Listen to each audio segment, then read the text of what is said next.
What you're looking at is a Zebra FXR90 fixed RFID reader. I've wanted to put together a new video kind of showing that out-of-the-box experience and the kinds of things that you should expect to see and experience as you're starting this up for the first time. This will probably be several different videos. The first one here is just going to be initial connections and possibly firmware download. We'll see where that goes. Anyway, this is what the product looks like. It is an outdoor rated RFID reader, and therefore all the connections are weatherproof, and they're a little bit, they have sealed connections, or cables are a lot more expensive, of course, but at its core, you can get going with simply a PoE Ethernet cable connection. Now, in this situation, I'm just using a PoE injector. Just here's a plug on the far right. You can see it on my wall. And I have a data cable coming into it, and then coming out, I have this green Ethernet cable that is both powering and providing communication to this reader. Okay, so that simple, you can get going. There are onboard antennas on this system, so it can be that simple to just get going. All right. So when you power it up for the first time, the firmware will be generally set up for DHCP, so it'll take whatever IP address your system will give to it. And if you don't know what that is, and most of us wouldn't, you have to actually either use a software like Advanced IP Scanner or something like that to scan your network, or you can try a couple other little tricks. But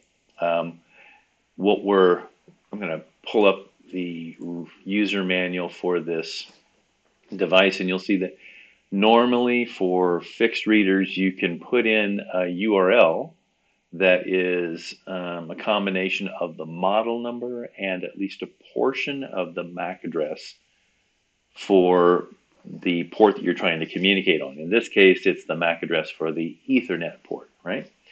And unfortunately, this setup won't work. And in fact, there's actually a caution right here saying, hey, this doesn't work all the time. And I just wanted to show you that was the case for me as well.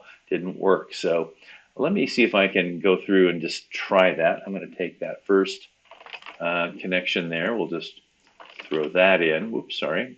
I think I've got HTTPS://FXR90. And then we want the last 6 digits of the MAC address. And how do you find that? Well, you take a look at some of the nameplate that's on the side here. I think it is not that one. It's this one. So if I zoom in on this, the MAC address is off here on the left. And the last 3 then are D0 Echo 297. So let's do this. 0 297. And if I do that, normally I should get the home page for the reader, but in this case, I'm not getting this. I'm getting, like, I don't understand what that is. And it just turned out that when I used IP Advanced Scanner or Advanced IP Scanner, whatever it was, I found out what the IP address was, but it was also strange in that what it was looking for as a name wasn't this. It was the last 4 segments. See that E297? If I just put that in, E297, look what happens. I actually get to the reader. So if that first suggestion in the manual here for using the last 6 MAC address octets, if that doesn't work, try just putting in, HTTPS:// and the last 4. See if that works. That might work. And if that does, great. And if it doesn't, then again, you're going to have to use some kind of other network sniffing software to figure that out. So here's my reader, and I already had it up here, so I'll close this one. Here's my reader, and in the beginning, you're not logged in. So you're only just going to see this dashboard, and that's about it. It won't show you anything. Here is your Ethernet address that was provided via DHCP. And it says that my power is on, PoE injector, blah, blah, blah, enabled PoE plus, all kinds of good stuff. All right. But it also says that my country has not been set. And so I won't be able to read anything until I tell the reader what country I'm supposed to be in, for which frequency should be enabled and or disabled. So we're going to have to log in to do that. When you click login, I've been through this once. The default login is change, lowercase change. I've done that already, and when you do that, it will force you now to rename it. So I'm just going to put in or redefine the password rather. So I'm just going to put in my new password, and now I'll see I'm admin up here on the right, and that means I can do certain things, like I can suddenly edit my country, and I'll put in my country of United States, and that'll show me this, right? Just keep those defaults. And I think we then click that and say, I understand, save changes. It should now reboot. And that could take, 2-3 minutes. And I thought I would show you, while we're waiting for it to happen in real life, I thought I would show you the images that you should see as it's booting up. In the end, we want it to look like this, with a green power light and a red network status, or whatever that is. What is that? Oh, it's a heartbeat. And it's probably red because I didn't set the code for the country. And then you have this yellow Ethernet connection, as well as saying I don't have data right now, coming up and down, but I have a connection. All right. When you reboot this, you're going to see the power light go to yellow first, and then it will go to green, as will all the other icons. They'll light up. And then what you should see is a green on the power, and that continues. This will pop up. I'm now going to go take a look at my reader as well. Sorry. I'm going to take a look at my reader that's just outside my office, just to validate that after I sent the country code, that I now have either the same or slightly different. Yeah, there we go. So my heartbeat icon is still red. My network connection is still yellow, but it is blinking on and off. Not able to show that in the image here, right?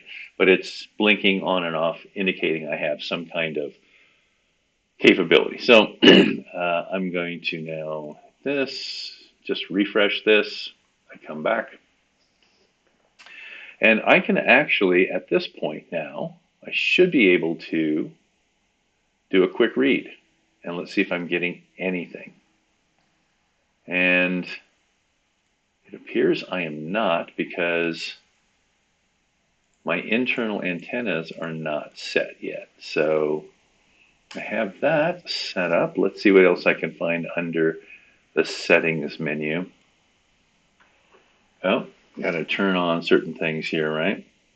So I'm going to turn on these two antennas and turn the power up to 30.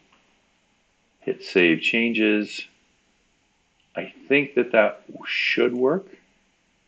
I don't have an antenna 1, but I turned on antenna 5 and 6, so that should work. I'm just going to save changes, close that. Let's try it again. Yep, and I'm suddenly getting reads. So there's my unique reads and total reads. You can see it in a more expansive view here. I think you can click on these. Yeah, you can click on the headers and get them to auto sort. You can download your list, all the real basic things that you might want to do to just test out your reader's ability to capture tags and to send tags. So we've validated that. Notice that a lot of the stuff that was just dash dash is now open to us, and we've got all these little pencil icons indicating we can edit and change things on the configuration. That's because we're logged in again as the administrator here. We've turned on antennas 5 and 6 so that they're active. We're able to hear, we're able to report that. And so I think we've got our base functionality here, right? I think all of this looks pretty good. Now, the next thing I was going to look at was firmware. And I think we'll do firmware in a second video, but I just wanted to check, do I need to actually update this or not? So you can always go out to a browser and just put in, just do a search for Zebra FXR90 firmware. And should get something that takes you straight to the Zebra site. And here's the FXR90 firmware. The latest release here still looks like July of 2024. And you can download this here. It's version 2010, okay? And while that's downloading, let's just take a quick look here. 2010. My firmware is 2010. I don't have to update the firmware on this. This has already been done. So we're good in that regard. I do have an older video showing how to update firmware. I'll probably put that in the playlist as well for that, since we don't need to do that once again. Next video, we'll kind of go more into some of the IoT connector sites or connector settings and how we can do some really basic functionality of using this reader with, let's say, keyboard wedge capability, serial port output, using IoT connector, and some embedded apps.